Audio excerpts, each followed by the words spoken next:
cabdiwahaab cali oo ahaa wiilkii labaad ee Soomaaliyeed kana mid noqday ciidamada booliska ee Minneapolis ayaa shalay u dalacay darajada saajin ama sarkaal sare. cabdiwahaab cali ayaa 2004 ilaa 2008 waxa uu ahaa booliska bulshada deegaanka loona yaqaano community police.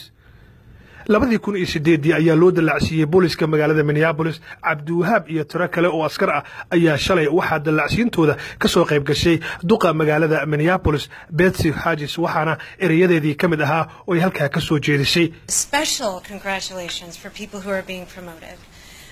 Congratulations to every one of you. Thank you for your service and thank you for being worthy of this promotion and for your willingness to take on even greater service. I hope and appreciate that you are willing to continue your professional journey in the city of Minneapolis. inta kadib ayaa loo yeeray magacyadii askartii shalay la dalacsiyay waxaana kamid ahaa cabdiwahaab cali. Sergeant Abdi Wahab Ali.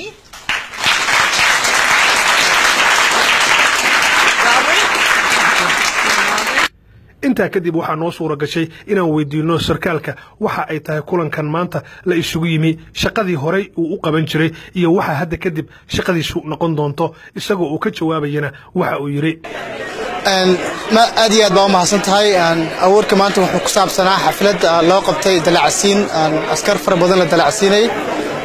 oo naloo dalacsiyay sergeant marka Minneapolis Police badana waxa laga bilaabaa officer qofka markuu officer noqdo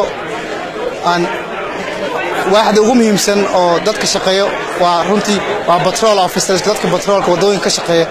qof hadii police la waco imaada sergeant qofka marka laga dhigo marka waa qof markuu oo shaqeeyo ugu yaraan 5 sano oo imtixaano kala duwan soo maro hadii uu ku guuleysto ayaa la dalacsiyaa wuxuuna noqdaa supervisor dadka supervise gareeya wuxuu madax u yahay askarta dadkan wadada ka shaqeeya ama qaybtan oo wuxuu ka shaqeeyaa oo dambi baarista markan hadda la dalacsiiyay aniga waxaan ka shaqeeyaa qaybta dambi baarista runtii aad iyo aad baan ugu faraxsanahay dalacsiintan la dalacsiyay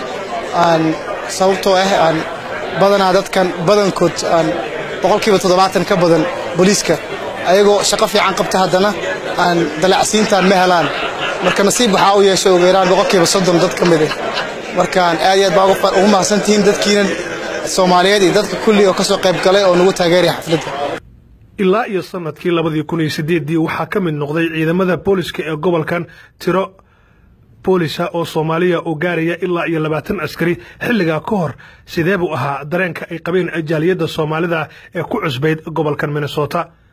waxa nooga jawaabaya Cabdirasaaq Biixi oo waqti badan deganaa gobolka Minnesota kana mid ah shakhsiyaadka u adeega jaaliyada waxa uu yiri waxaan xasuustaa 15 sano ka hor wax Soomaaliya police aysan jirin hoogaa xiriirka annaga iyo police ka soo fiicneen especially goobaha Soomaaliya degto oo sida Riverside waxaan ka codsanay chiefkii waaga joogay Chief Alson in uu qoro Soomaali annagoo community-ga ay odayaashii iyo dumar police asku leeyihiin 15 sano kadib waxaan qabnaa 19 sarkaal maanta sarkaalkii loogu weynaa sarkaal kale ayaa dalacay oo garaado weyn oo sergeant ah u dalacay waa sarkaalkii saddexaad ee dalaca ee Soomaali Americana farxadeedu maanta aad baan u faraxsanahay waxaanu dareemaynaa sida aan askarta u samaysanay in aanu ka mid nahay Minneapolis Police Department aad iyo aad baan ugu faraxsanahay thank you. si kastaba ahaatee xafladii dalacsiinta booliska ee shalay dhacday ayaa ku dhamaatay jawi farxadeed iyadoo sawirro xusuusa la wada qaatay. Awil Nuur Shire, Somali TV, Minneapolis.